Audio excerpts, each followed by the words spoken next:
So this is far from the most important part of the interview, but during biblical scholar Wes Huff's recent conversation on the Flagrant podcast, he pointed out how a lot of fictional stories like to rip off the story of Jesus, and he specifically mentioned The Matrix, and they started asking for specifics, but everyone in the conversation missed a very obvious connection.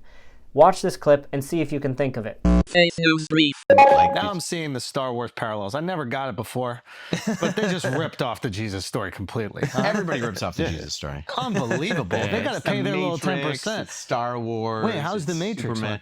The Matrix? Yeah. Is the chosen one. Yeah, but outside of that, like,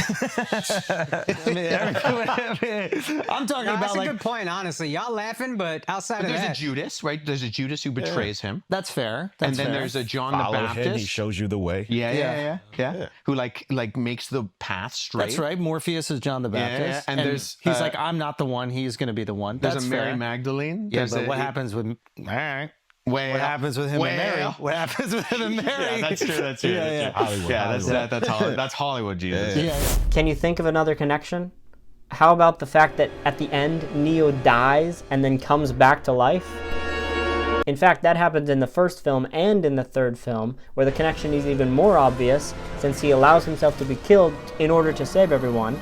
And then there are like obvious crosses intentionally placed into the special effects.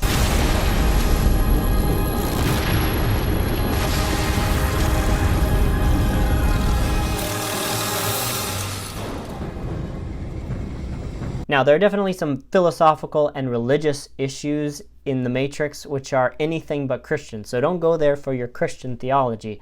But I'm just saying, if you needed a connection, there it is. Anyway, I think there is something culturally significant about the fact that a biblical manuscript scholar and gifted apologist like Wes Huff keeps guesting on big-time podcasts. People are hungry to understand the Bible and the Christian faith with greater depth and authenticity than they've seen it before.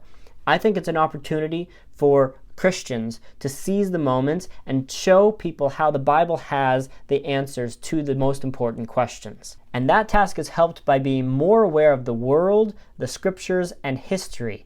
And that's why you should check out Project 1815, my free weekly email briefing about underreported Christian news, Bible insights, and church history. Click the link or follow the QR code. Please like this video, subscribe, and I will see you later. Thank you.